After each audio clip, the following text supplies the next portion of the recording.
Comme à notre habitude, nous aussi, on va ouvrir la parole de Dieu ensemble et j'aimerais vous inviter à ouvrir vos Bibles avec moi ce matin dans le livre des Actes au chapitre 23. Le livre des Actes, chapitre 23. Ce matin, on va lire ensemble les versets 12 à 35.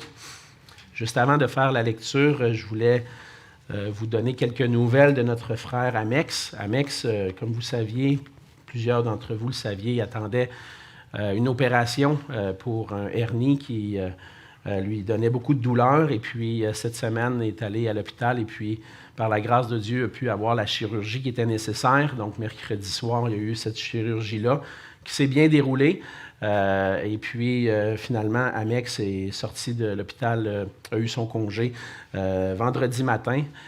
Donc, on rend grâce à Dieu pour ça. On priait pour lui et maintenant, c'est fait. Mais on peut prier pour son rétablissement.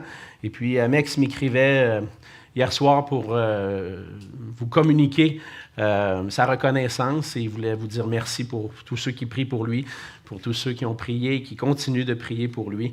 Notre frère va être en convalescence le médecin lui a donné 2 mois de convalescence, donc il va revenir progressivement. Il m'a envoyé une photo de la plaie, c'est une grosse opération, donc on va lui laisser le temps de se remettre, mais prions pour son rétablissement.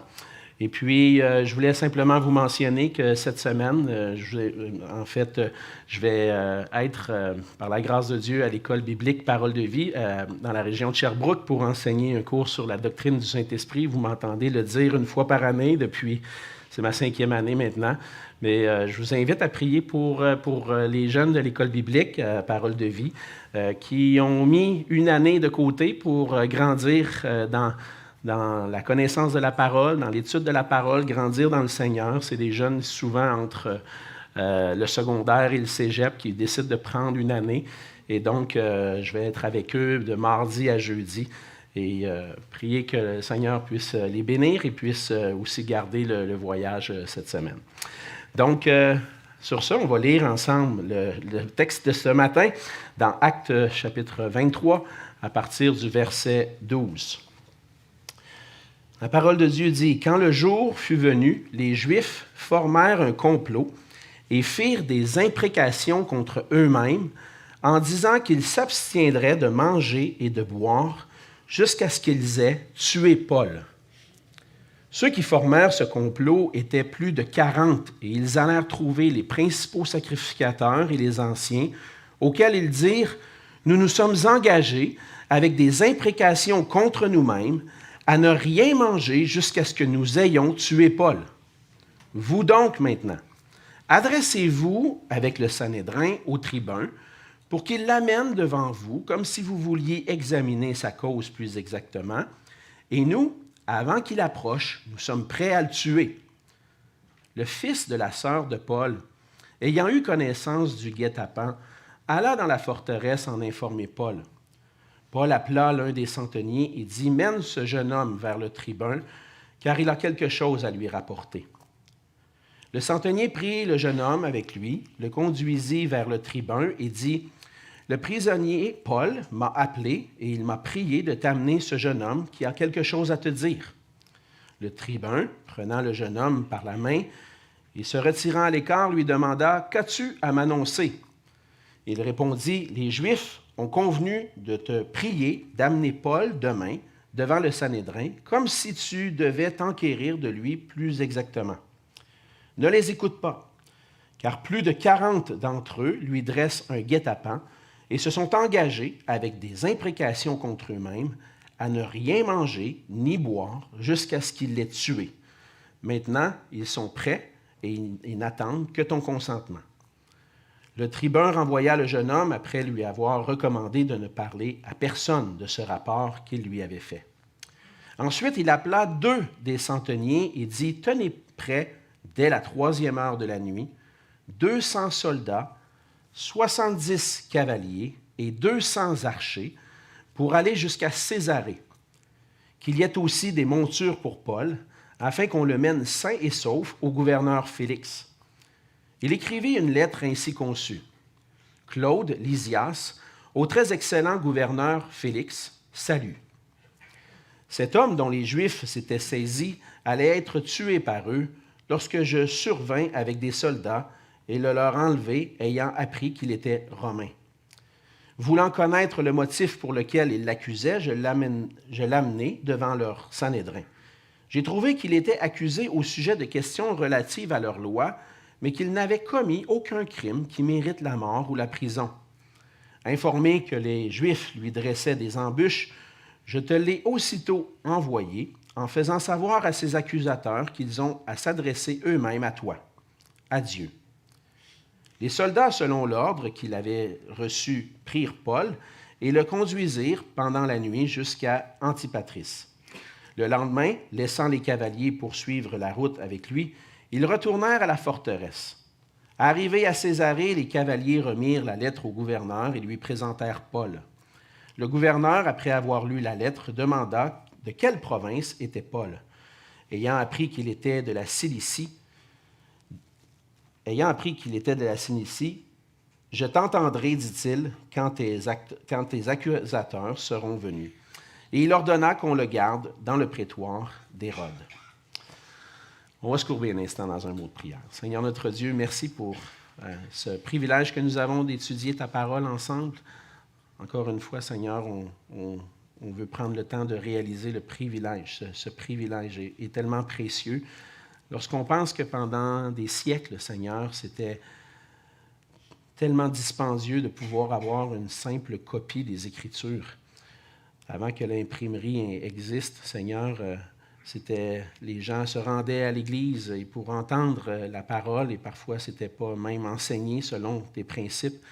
Mais maintenant, Seigneur, tu as permis dans ta providence que nous ayons ta parole entre nos mains, que nous en ayons même plusieurs copies, que nous ayons des versions différentes sur nos téléphones, sur nos appareils. Et Seigneur, tout ça, c'est ta grâce. Et parfois, Seigneur, on veut te confesser qu'on néglige cette grâce-là. Mais on veut prendre ce temps ce matin pour s'arrêter, pour écouter ce que tu veux nous dire à travers ce récit. Et on veut te prier que tu puisses parler à nos cœurs. Et que tout ce qu'on découvre dans cette parole puisse non seulement toucher nos cœurs, mais aussi transformer nos vies, afin qu'on puisse marcher et grandir dans notre foi en toi et te faire confiance à chaque instant, à chaque pas de notre marche. Seigneur, on te remet ce temps entre tes mains et on te prie de nous édifier ensemble par ta parole. Et c'est en Jésus que je te prie. Amen. Si je vous pose une question ce matin, est-ce que vous aimez ça, vous, les imprévus? Qui sont ceux ici qui aiment ça, les imprévus? Il n'y a pas grand monde. Il y en a des fois, oui, de temps en temps. Hein. Des fois, si c'est un bon imprévu, des fois, on a des surprises. Ce matin, on a la visite de Monique. C'est une surprise. C'était pas prévu, je n'avais pas prévu ça. Mais on est content de ce genre d'imprévus-là, c'est ça. Mais des fois, les imprévus qui viennent changer nos plans et nos objectifs. Tu prévois un événement, une activité spéciale. C'est bien rare que tu veuilles que des imprévus viennent changer tes plans, tes activités. C'est rare que quand tu prévois un voyage auquel tu rêves depuis longtemps, que tu te dises « Ah, ça serait-tu le fun d'avoir un imprévu puis qu'on n'y aille pas? » Non, tu ne diras pas ça. Non, on veut que nos plans fonctionnent. On n'aime pas les imprévus. Rarement, en tout cas. On n'aime pas que quelqu'un ou quelque chose vienne bousiller nos plans. Au fond, ça montre qu'on aime être au contrôle de notre vie. On aime être au contrôle de nos plans puis de nos projets. On n'aime pas les imprévus qui viennent puis qui contreviennent à ce qu'on avait prévu. Et si on a planifié que les choses se passent d'une façon, on veut rarement qu'elles se passent autrement. On aime quand les choses se passent comme on a décidé. En tant que chrétien, on croit que notre Dieu est souverain, puis qu'il est au contrôle de toutes choses. Puis on aime être rassuré par cette vérité-là que notre Dieu va accomplir ses plans, va accomplir sa volonté en Jésus-Christ, et qu'un jour, il va revenir pour nous prendre avec lui, pour être avec lui au ciel pour toujours. On aime ça, de savoir que Dieu est au contrôle puis qu'il va accomplir son plan. Mais on a parfois de la difficulté à ce que le Seigneur vienne changer nos plans pour notre vie, changer le cours des événements qui vont avoir un impact dans nos vies. Dans le passage qu'on vient de lire, on lit la suite du récit de la vie et du ministère de l'apôtre Paul après son arrestation à Jérusalem. Comme on l'a vu ensemble dans les chapitres précédents, sur la base des fausses accusations qui ont été déposées contre Paul, les Juifs voulaient le faire mourir, mais les autorités romaines sont intervenues et puis l'ont arrêté quand même, mais ont protégé sa vie. Paul a bien voulu se défendre, on l'a vu ensemble, défendre sa cause devant le peuple et même en profiter pour témoigner de Jésus-Christ devant le peuple, mais ça n'a pas vraiment fonctionné, le peuple était encore plus en colère. Puis après que le commandant, le tribun de l'armée romaine,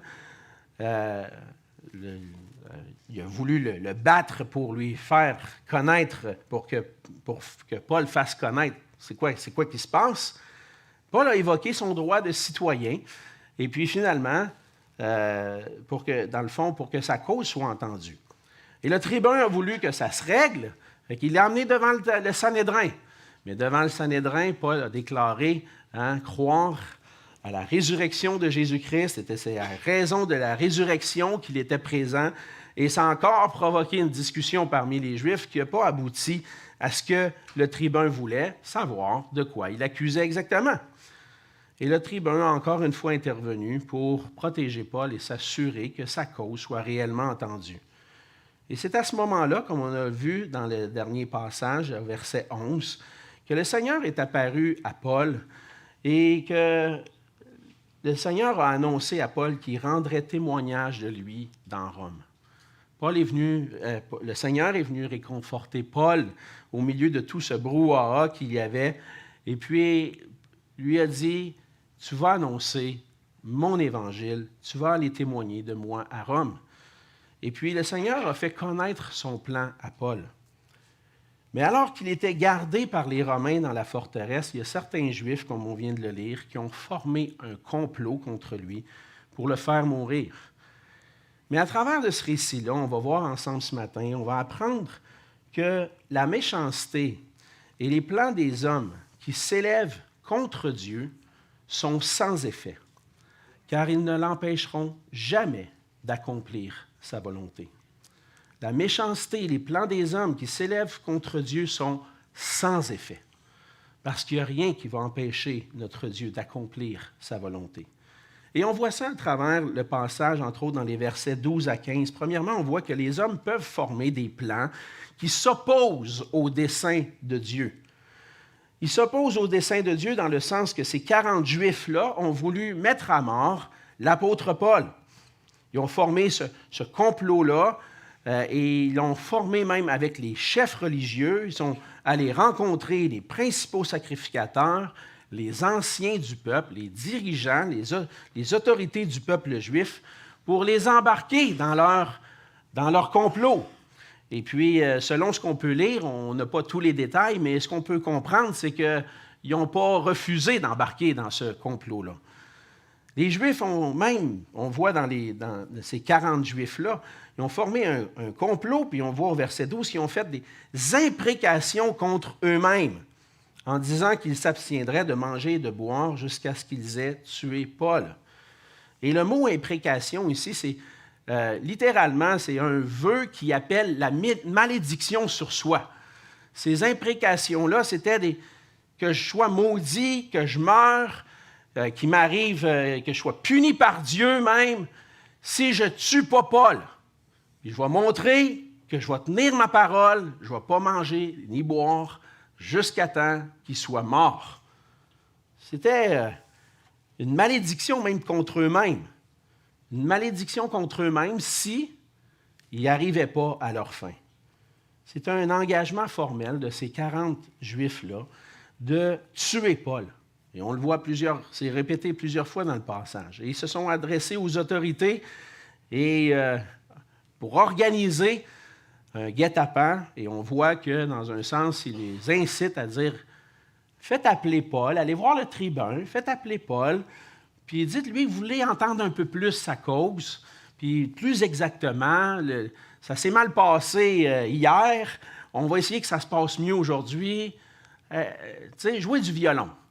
Jouez du violon, essayez de convaincre le tribun de l'amener. Puis nous, regarde, quand il va arriver, on va le tuer. » Comme je disais, il semble que les chefs et les Sanhédrins étaient d'accord avec ça et qu'ils allaient participer à ce complot-là. Mais ce qui m'a frappé, lorsque je pensais à Paul au milieu de tout ça, c'est que ces Juifs-là agissaient exactement comme lui avant de connaître Christ. Ces Juifs-là agissaient exactement comme Paul était avant de connaître Jésus. Ils agissaient avec un zèle pour Dieu et pour la loi. Même Paul l'a mentionné lorsqu'il a parlé au peuple dans le chapitre 22, verset 3. Il mentionne « Je suis juif, né de Tars en Cilicie, mais j'ai été élevé dans cette ville-ci et instruit au pied de Gamaliel dans la connaissance exacte de la loi de nos pères, étant plein de zèle pour Dieu, comme vous l'êtes tous aujourd'hui. » Paul comprenait très bien ce que les Juifs croyaient, ce qu'ils vivaient. C'était dans un zèle pour Dieu qu'ils faisaient ces choses-là. Comme Paul avant de connaître Christ, les Juifs agissaient pensant faire ce qui était bien. On a un blasphémateur ici. On a un gars qui prêche que Jésus, c'est le Messie, puis qui est ressuscité. On ne voit pas ça dans les Écritures. C'est pas vrai. C'est un blasphémateur. Et qu'est-ce qu'on devait faire selon la loi avec des blasphémateurs? On les mettait à mort. Ces Juifs-là croyaient vraiment agir pour la gloire de Dieu, pour Dieu, pour défendre la loi de Dieu. Et c'est ce qu'on, dans un sens, on réalise à travers ce passage-là, c'est que les gens agissent parfois méchamment en pensant de faire ce qui est bien. Que ce soit dans un zèle pour Dieu ou pour ce que le monde considère bien, il arrive qu'on accomplisse le contraire de ce qu'on veut. On veut bien faire, on veut faire la bonne chose, mais en réalité, on n'est pas en train d'agir et en train de faire le bien. Les Juifs pensaient agir pour Dieu. Ils pensaient qu'ils étaient totalement, dans le fond, pour Dieu, alors que, finalement, ils étaient contre lui. Ils pensaient obéir à la loi en mettant à mort un blasphémateur, mais leur ignorance de la vérité était à la base de leur rébellion et, finalement, pensant bien faire, s'opposaient au plan de Dieu. Le fondement, dans le fond, pour déterminer ce qui est bien, ce qui est mal, ça vient de Dieu lui-même. Dans l'Ancien Testament, le Seigneur avait envoyé des prophètes pour annoncer ce qui arriverait dans la suite. Et on voit dans l'histoire d'Israël, dans l'Ancien Testament, que bien souvent, les prophètes prédisaient ce que le peuple n'aimait pas entendre. « Ah non, c'est pas vrai ce que tu dis. Tu n'es pas un vrai prophète, toi. On va te mettre à mort. » Et puis, il y a des prophètes qui ont été persécutés, il y a des prophètes qui ont été mis à mort, alors que c'était des vrais prophètes qui venaient de Dieu, qui apportaient la parole de Dieu. Jésus-Christ est venu en accomplissant la volonté de Dieu. Et le peuple l'a traité comme un blasphémateur et l'ont fait mourir sur la croix comme un malfaiteur. Pensait bien faire, mais agissait contre les plans de Dieu. Et maintenant, c'est la même chose avec l'apôtre Paul. L'apôtre Paul est un apôtre de Dieu et de Jésus-Christ, un messager qui annonce la vérité, qui annonce l'accomplissement de tout ce qui avait été annoncé dans l'Ancien Testament concernant le Messie. Et puis là, ils ne sont pas prêts à entendre la vérité et veulent le mettre à mort. Pensant faire ce qui est bien, vont à l'encontre des plans de Dieu. Et ça, ce que ça nous montre, c'est qu'on peut être sincère dans ce qu'on fait. Mais comme dit une expression, on peut être aussi sincèrement dans l'erreur. Lorsqu'on est sans Christ, on pense faire ce qui est bien, alors qu'on fait parfois ce qui est mal, et souvent ce qui est mal aux yeux de Dieu. Comme les Juifs, on peut obéir à la loi, on peut être une bonne personne, obéir aux principes qu'on trouve dans la Bible, d'aimer son prochain. Et on pense qu'en aimant notre prochain, on va réussir à gagner notre ciel. On pense accomplir ce qui est bien. Mais finalement, on rejette Jésus-Christ en disant « Christ n'est pas mon sauveur, je suis mon sauveur. En faisant ce qui est bien, je vais y arriver moi-même. Je pense faire ce qui est bien, mais finalement, je vais à l'encontre du plan de Dieu. On fait ce qui est bien selon la loi, mais au fond, on ne se rend pas compte parce qu'on est aveuglé. On ne comprend pas le but de la loi. Dieu a donné sa loi. Dans quel but? Non pour qu'on puisse être sauvé par en obéissant à la loi. Ce n'est pas la loi qui va nous sauver. Ce n'est pas notre obéissance à la loi qui va nous sauver. Mais la loi est là pour nous montrer qu'on est pécheurs, puis qu'on n'y arrive pas à obéir parfaitement. La loi est là pour nous montrer qu'on est des pécheurs et qu'on a besoin d'un sauveur. Aujourd'hui, pensant bien faire, plusieurs vont agir et penser qu'ils peuvent être sauvés en accomplissant ce qui est bien, mais vont à l'encontre du plan de Dieu en rejetant Jésus-Christ. C'est ce que les Juifs faisaient. Aujourd'hui, plusieurs pensent bien faire pour défendre les droits, des droits des plus faibles, puis en même temps sont en train de déshonorer Dieu puis le plan de Dieu. Je vais toucher à un sujet sensible. Il y en a qui veulent défendre les droits des femmes, mais qui vont tuer les enfants qui ne sont pas encore nés par l'avortement. Ils pensent bien faire. On donne le droit à la femme de faire ce qu'elle veut. Elle décide elle-même. Ils pensent bien faire. On fait bien pour cette femme-là. Mais finalement, ils vont à l'encontre du plan de Dieu en accomplissant un meurtre, en tuant un enfant qui n'est pas encore né. On le voit de partout autour de nous. Les gens pensent bien faire, mais ils agissent en dehors du plan de Dieu. Et on était tous comme ça auparavant, avant de connaître Christ. On était tous des gens qui pensaient bien faire. Je ne suis pas un mauvais gars. Je ne suis pas une mauvaise femme. Je suis un bon gars, moi. Je fais du bien. J'aime mon prochain. Jésus, je n'ai pas besoin de ça. J'étais rebelle à Dieu, pensant faire ce qu'il fallait pour gagner mon ciel. Plusieurs pensaient comme ça. J'ai été sauvé, j'étais jeune. Mais mes parents me racontent un peu comment j'étais quand j'étais tout petit. Puis ils me racontaient l'Évangile, puis des fois, je disais, « Arrête de me parler de ça. » Il est 5 heures l'après-midi, puis il dit, mon père me rappelle, il dit, « Je te parlais du Seigneur sur l'heure du souper, puis il dit, « Papa, je vais aller me coucher, là. » Quel enfant veut aller se coucher? Il n'y a personne, il n'y a pas d'enfant qui veut aller se coucher. Mais à 3-4 ans, je manifestais déjà que non, ça me dérange, ça. Je vais me coucher. Par la grâce de Dieu, le Seigneur est venu vers moi, puis un jour, il m'a révélé. Il a enlevé mon aveuglement pour que je comprenne la parole de Dieu. Puis j'ai réalisé que j'avais besoin de Jésus-Christ. J'ai réalisé que j'avais besoin de lui pour avoir le pardon de mes péchés. Et puis, je me suis tourné vers lui. Mais si le Seigneur n'était pas venu vers moi, j'aurais probablement continué pensant bien faire, mais en étant opposé au plan de Dieu. On peut être très sincère et vouloir bien faire, mais être profondément dans l'erreur. Ce n'est pas notre sincérité qui détermine ce qui est bien ou ce qui est mal. C'est Dieu qui détermine ce qui est bien ou ce qui est mal. C'est Dieu qui détermine comment je vais être sauvé. Parce que c'est lui, c'est une relation avec lui dont j'ai besoin. C'est la réconciliation, c'est une relation avec lui qui me sauve. Dieu a déterminé que ce n'était pas notre sincérité qui comptait, mais seulement ce que Jésus-Christ a accompli pour nous à la croix et en ressuscitant des morts.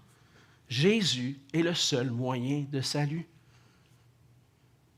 Dans notre aveuglement avant de connaître Christ, puis dans notre endurcissement par rapport à la vérité, comme les hommes aujourd'hui, on pouvait former des plans pour nous-mêmes, pensant bien faire, alors qu'on était opposés à la volonté de Dieu. Et encore aujourd'hui, les hommes continuent, dans leur aveuglement, à faire des plans, pensant bien faire pour la société, mais ils sont opposés au plan de Dieu. Et si on ne cherche pas la vérité qui se trouve en Jésus seul, on peut penser bien faire et jamais accomplir ce qui est bien. Cependant, malgré les plans des hommes contre Paul et leur désir de vouloir le tuer, pensant bien faire, on voit dans le passage, deuxièmement, que le Seigneur est souverain. Et c'est lui qui dirige les temps et les circonstances. Dans les versets 16 à 22, on voit que le Seigneur permet que Paul soit informé du complot contre lui. Les hommes voulaient le tuer, mais Dieu permet que d'autres choses se passent, que ça se passe autrement. Le fils de la sœur de Paul, on peut dire le neveu de Paul, évidemment, était là, à un endroit, on ne sait pas où exactement, mais il a eu connaissance du guet-apens au verset 16, et tout de suite, il est allé en informer Paul. Paul, dans le fond, on n'a pas beaucoup de détails sur ce jeune homme-là, mais avec l'expression jeune homme, on peut penser qu'il était probablement un jeune adulte entre 18 et 30 ans. Et ce neveu-là a eu connaissance de ce qui se passait. Et on voit à travers ça que Paul, dans un sens, était pas gardé au point d'être un prisonnier qui ne pouvait pas avoir de visite. Le neveu de Paul a pu aller voir Paul et ce qui lui a permis de raconter ce qui se passait. Et on regarde, lorsqu'on prend le temps de regarder des détails, il y a plusieurs éléments qui se placent et on voit que Dieu est en train d'accomplir son plan. Pourquoi? Parce que le Seigneur a dit à Paul, tu vas annoncer le message de l'Évangile, tu vas témoigner de moi à Rome. Alors, les complots des hommes ne fonctionneront pas, mais Dieu est en train de placer les choses pour que Paul soit délivré de ce complot-là. Et après avoir appris du neveu ce qui se passait, Paul va informer un des centeniers qui est là. Il va demander de mener le neveu devant le tribun Lysias, et puis le neveu va rapporter le complot qui est en train de se dérouler. Et finalement, le Seigneur permet que le tribun soit ouvert à écouter ce que le neveu a à dire, à entendre ce qui est en train d'être organisé. Et puis finalement, le tribun l'écoute et puis il dit « Parle pas de ça à personne ». Et au travers de ces circonstances-là, on voit que le Seigneur est souverain, qui est capable de diriger les circonstances pour qu'une personne soit au bon endroit, au bon moment. Le neveu de Paul est là, au bon endroit. Ce n'est pas par hasard que le neveu de Paul se trouve là. Ce n'est pas par hasard non plus que le tribun romain soit celui qui soit en charge de la cause. Le Seigneur a promis à Paul qu'il rendrait témoignage à Rome, et le Seigneur est en train de mettre les choses en place pour que ça se passe. On a un Dieu qui est souverain, au contrôle de toutes choses. Dans le livre de Daniel, chapitre 2, versets 20 et 21, on lit ceci. Daniel prit la parole et dit « Béni soit le nom de Dieu d'éternité en éternité. À lui appartiennent la sagesse et la force. C'est lui qui change les temps et les circonstances, qui renverse et qui établit les rois, qui donne la sagesse aux sages et la science à ceux qui ont de l'intelligence. » Qui dirige? C'est Dieu. Les temps et les circonstances. On vit à une époque, au 21e siècle. On vit à une époque particulière en tant que chrétien, au sein d'un peuple qui, à toute vraisemblance, a rejeté Dieu, hein? Et puis finalement on veut avoir un peuple laïque. On veut mettre de côté tout ce qui est religieux. On vit dans ces temps et ces circonstances-là. Est-ce que Dieu est tombé de son trône? Non. C'est lui qui dirige les temps et les circonstances. C'est lui qui renverse et qui établit les rois. C'est lui qui met en place ceux qui dirigent. C'est lui qui a mis en place nos dirigeants, autant au Québec qu'au Canada. Dieu est au contrôle de toutes choses. C'est lui qui donne la sagesse aux sages puis à ceux qui ont de l'intelligence. Le Seigneur est au contrôle des temps, des époques, des événements, des circonstances qui se passent dans notre monde.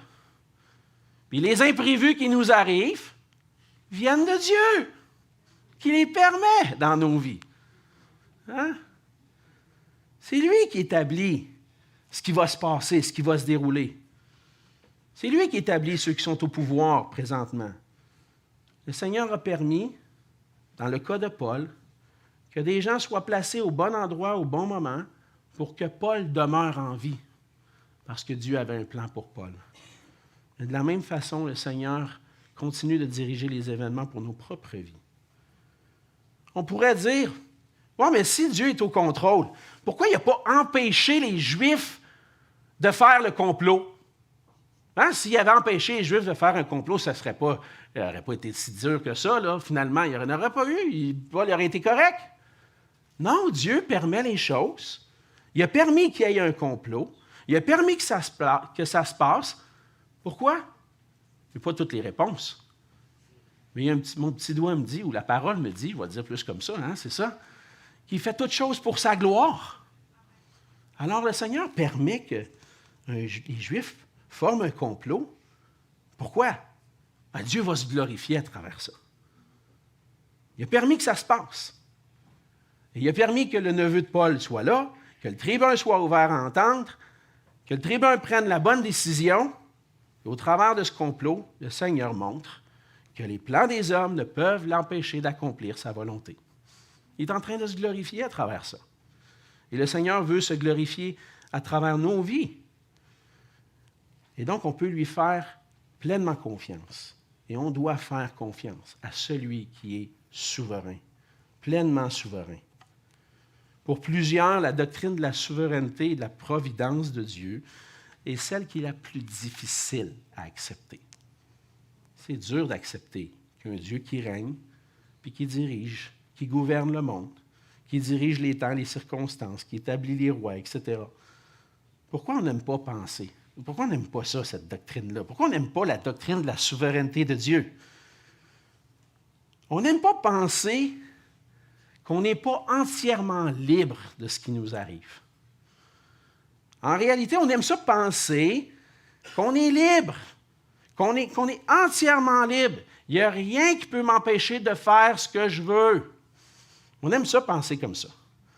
Et de penser qu'il y a un Dieu, l'idée d'un Dieu qui est au-dessus de toute chose et qui dirige toutes choses, les événements, les circonstances dans nos vies, j'aime pas ça. Ça veut dire que je n'ai pas de contrôle sur ce qui m'arrive. Moi, je veux avoir le contrôle sur ce qui m'arrive. On tient à notre liberté. On veut notre liberté libre de toute influence. Je veux faire ce que je veux. Mais la liberté en tant qu'humain, la liberté absolue, n'existe pas. Ça n'existe pas. Pourquoi? Parce qu'on vit dans un monde qui est gouverné par Dieu. Je suis déjà là, soumis à un Dieu c'est lui qui décide. C'est lui qui c'est lui qui se glorifie. Vous voyez, le problème, c'est qu'en fait, lorsqu'on veut absolument être au contrôle, on place notre moi au centre de l'univers. Alors qu'en réalité, ce n'est pas moi qui est au centre. C'est Dieu qui est au centre. Et si j'inverse ma façon de penser en disant « Dieu est au centre », il fait tout ce qu'il veut, c'est bien correct, puis moi, je vais me soumettre à ce que lui veut. Non, mais moi, je veux rester au centre, c'est moi qui décide. C'est pour ça qu'on n'aime pas ça, penser qu'un Dieu souverain dirige toutes choses. On veut garder un contrôle sur notre vie. Mais on vit dans un monde qui est gouverné, dirigé par Dieu, où Dieu dirige toutes choses pour sa gloire. Ce n'est pas une vérité qui plaît à ceux qui ne connaissent pas Dieu. Mais pour ses enfants, même si je sais que des fois ça nous dérange un peu, mais pour les enfants de Dieu, c'est la vérité et la doctrine la plus réconfortante qui existe. Dans les circonstances qu'on vit, que Dieu permet dans nos vies, dans nos épreuves, dans nos difficultés, c'est réconfortant de savoir que Dieu dirige toutes choses pour sa gloire. En Jésus-Christ, Dieu est notre Père. Et voici pourquoi c'est réconfortant. Dieu est notre Père qui nous assure que toute chose concourt à notre bien. On connaît ce verset-là, Alexandre. On le connaît. Toute chose concourt au bien de ceux qui aiment Dieu.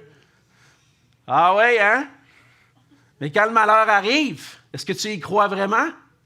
Est-ce que tu y crois toujours?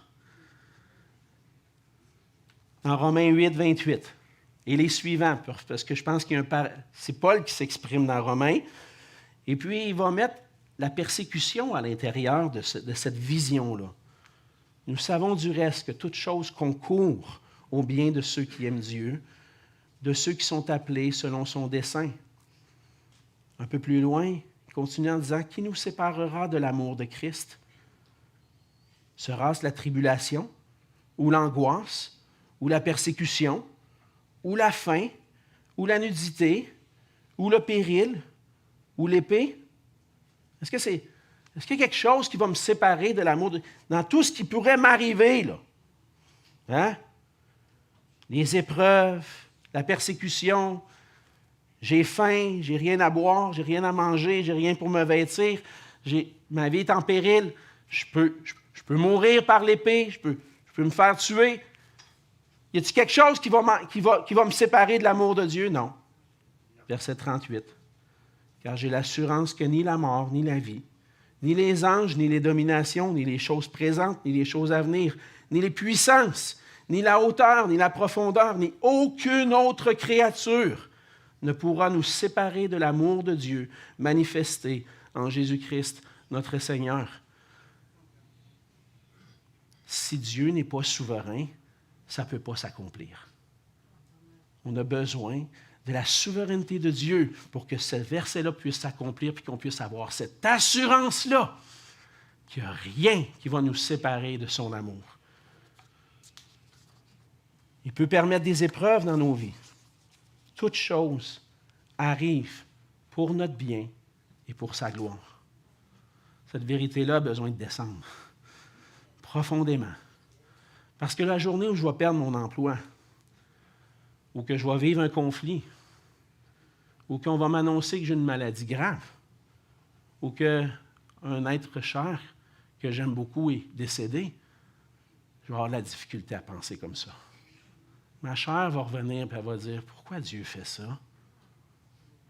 Alors que par l'Esprit de Dieu, on est capable de dire, toute chose concourt à notre bien. Job ne comprenait pas pourquoi les choses lui arrivaient. Mais il a compris que c'était pour son bien. Et Dieu l'a béni. C'est la même chose pour nos vies.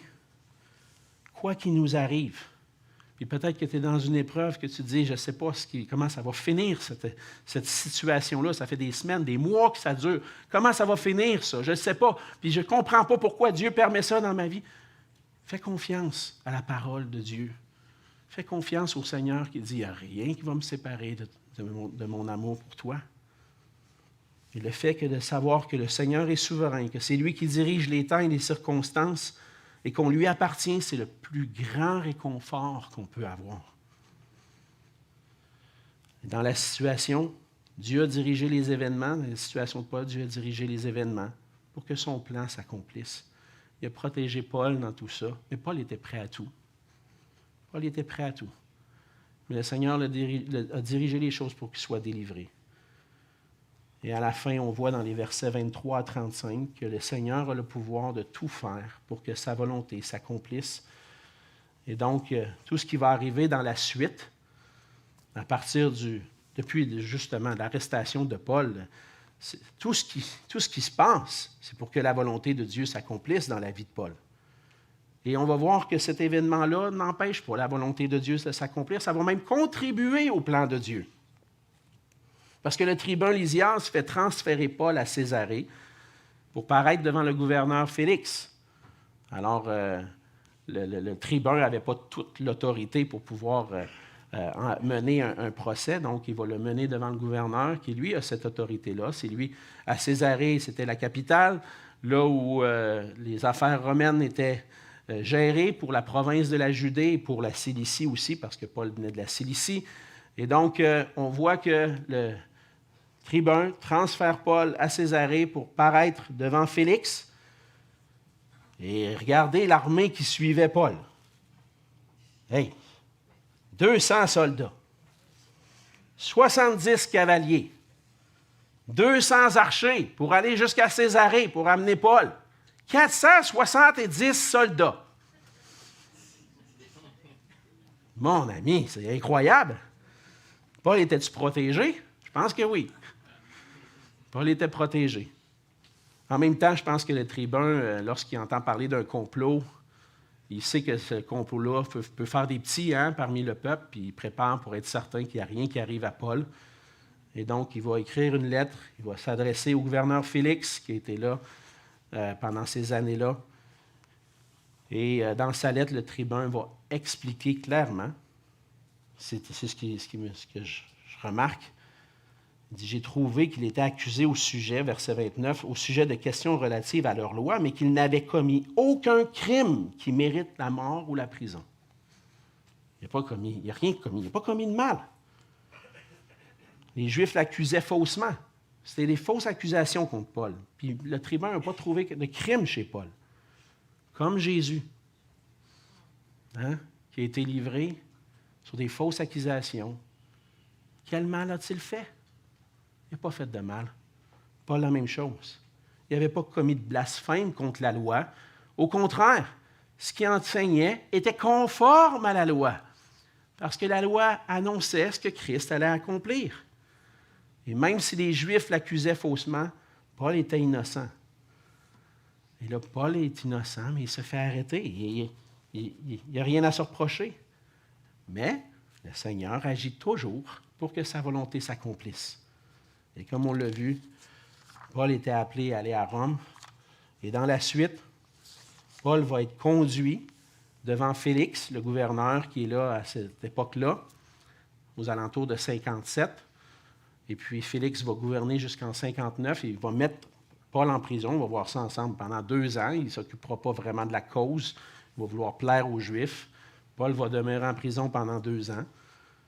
Et puis après ça, c'est devant Festus, le nouveau gouverneur. Et puis Festus va même appeler le roi Agrippa. Puis ensuite, Paul va en appeler à César. Il va se présenter devant César à Rome. Le Seigneur avait appelé Paul et lui avait dit « Tu vas témoigner de moi devant des autorités, devant des rois. » Et c'est ça qui est en train de s'accomplir. Du point de vue humain de la vie de Paul, on pourrait dire « Qu'est-ce qui va se passer? » Mais Dieu est au contrôle. La volonté de Dieu est en train de s'accomplir dans la vie de Paul. Et on peut avoir confiance, nous, dans nos vies, parce que le Seigneur accomplit toutes choses selon sa volonté. Et là, je vais aller dans des sujets qui chatouillent un peu. La volonté du Seigneur, ce n'est pas qu'on ait une vie confortable. Ce n'est pas qu'on vive en sécurité, qu'on soit tranquille, que tout aille bien, que je ne sois jamais malade, que je manque jamais d'argent. Pas la volonté de Dieu, ça.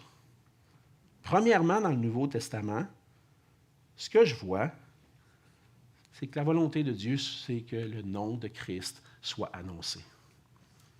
Regardez tout le Nouveau Testament. Paul qui souffrait, pourquoi? Pour le nom de Christ, pour témoigner de Christ.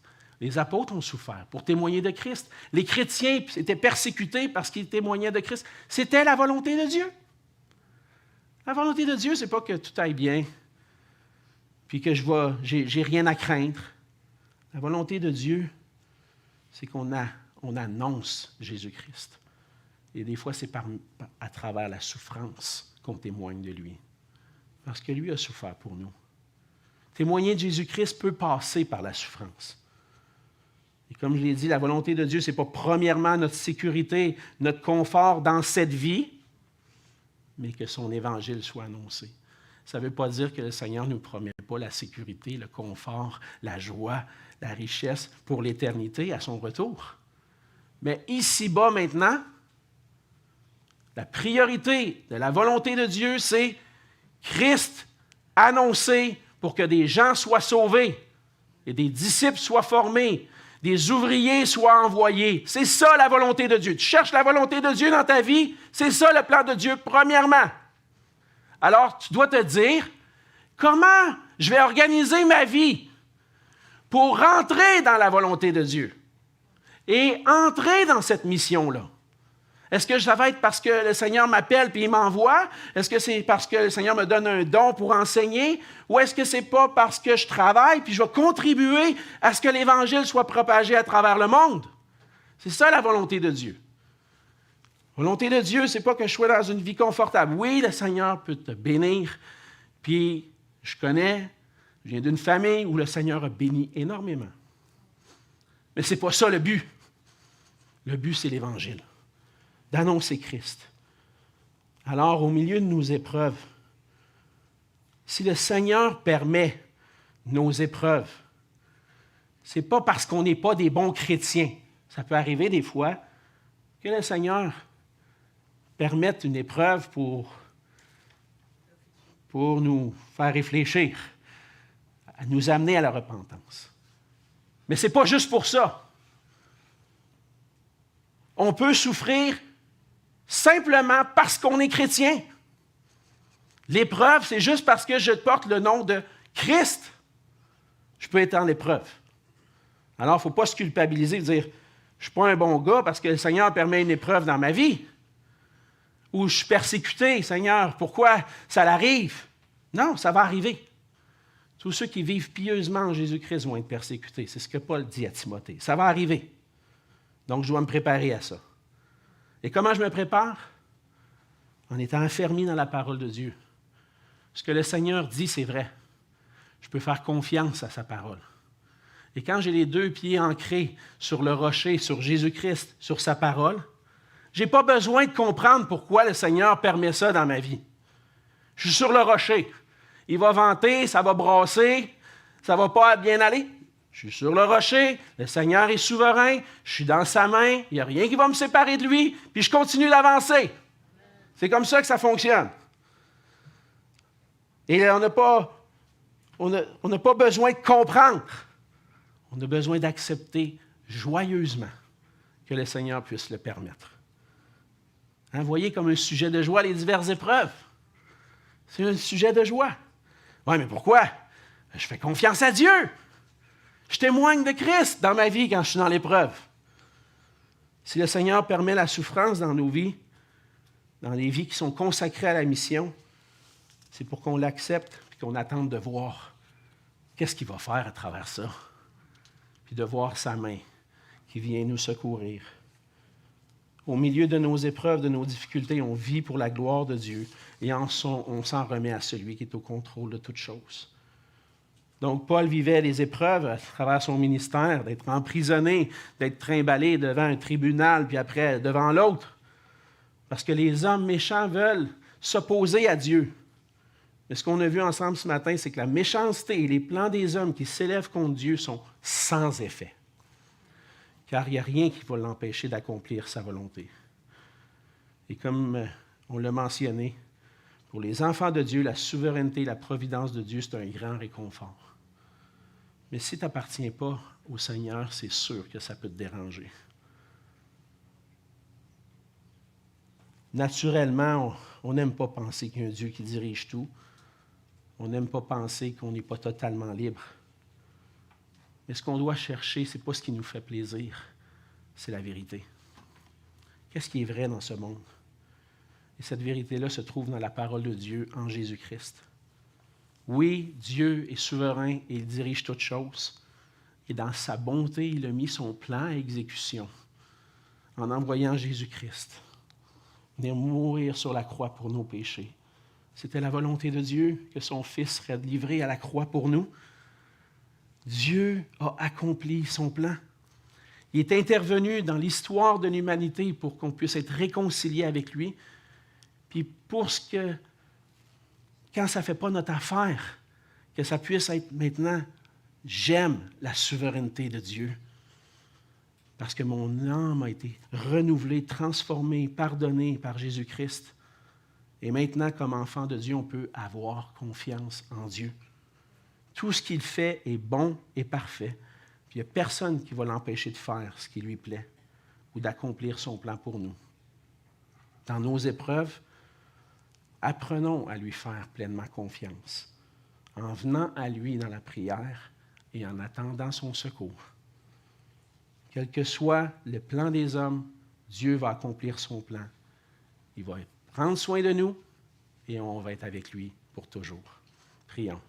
Seigneur notre Dieu, merci pour ta grâce et ton amour envers nous. Merci pour l'exemple de l'apôtre Paul qui avait confiance en ta parole. Tu lui avais révélé qu'il annoncerait, qu'il témoignerait de toi devant les autorités à Rome. Et puis à travers toutes les circonstances qu'il pouvait vivre, Seigneur, il aurait pu se décourager. Mais on voit à travers ça, Seigneur, que tu es un Dieu souverain.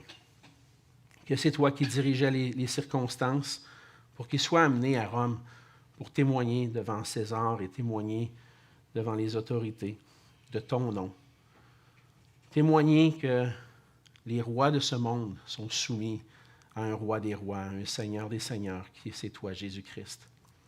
Seigneur, aide-nous à nous soumettre à toi, à nous soumettre à ta volonté, à ta souveraineté dans nos vies, en te faisant confiance en toutes choses. Et lorsque c'est difficile, Seigneur, lorsqu'on vit des épreuves qui ébranlent notre foi, ne permets pas qu'on s'éloigne de toi, mais plutôt qu'on s'approche de toi et qu'on te fasse confiance en toutes choses. Seigneur, on veut te remettre cette parole qui a été donnée ce matin, que tu nous as donnée. On veut te prier de la faire fructifier